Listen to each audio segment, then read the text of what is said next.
Hello friends, welcome to honey Chittu. இன்றைக்கி ஒரு சூப்பரான கிறிஸ்பியான ஒரு ரெசிபி தான் காலிஃப்ளவர் ஃப்ரை. இது வெளியில் ரொம்ப கிறிஸ்பியாக இருக்கும், சாப்பிட்றப்ப ரொம்ப சாஃப்டாக தான் இருக்கும். இது என்னோடய ஸ்டைலில் ரொம்ப டேஸ்டியாக எப்படி செய்யுதுன்னு பார்த்துடலாமா? இது செய்கிறதுக்காக ஒரு காலிஃப்ளவர் எடுத்துருக்கிறேன். இந்த பூவை நல்லா குட்டி குட்டியாக தேவையான சைஸுக்கு கட் பண்ணி எடுத்து வச்சுக்கலாம்.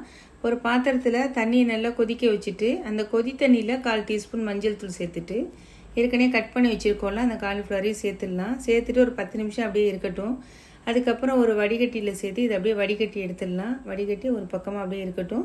இப்போ மசாலா ரெடி பண்ணிடலாம்.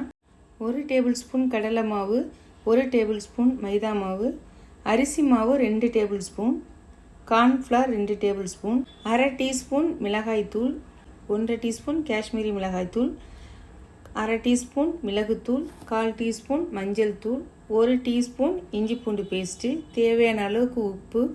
இது எல்லாத்தையும் சேர்த்து நல்லா பிரட்டி விட்டுடலாம். இப்போ நம்ம தண்ணி சேர்க்கவே வேணாம். இந்தளவுக்கு நல்லா மிக்ஸ் ஆனதும் அந்த காலிஃப்ளவர் எடுத்து வச்சுருக்கோம்ல அதை இதில் சேர்த்துட்டு இதையும் அப்படியே நல்லா பிரட்டிடலாம். இப்போயும் நான் தண்ணி சேர்க்கலை, இது அப்படியே இருக்கட்டும். இப்போ ஸ்டவ்வை ஆன் பண்ணிவிட்டு ஒரு அடிக்கணமான பாத்திரம் கடாய் எடுத்து வச்சுட்டு கொஞ்சமாக எண்ணெய் சேர்த்துக்கலாம். ஏன்னா அது எண்ணெய் இழுக்காது. இந்த எண்ணெய் ரொம்ப புகை வர அளவுக்குலாம் சூடு வர வேணாம். ஸோ அந்த எண்ணெய் ஹீட் ஆகுறதுக்குள்ளேயும் நம்ம லைட்டாக தண்ணியை தெளித்து இதை பிரட்டி விட்டோன்னா போதும்.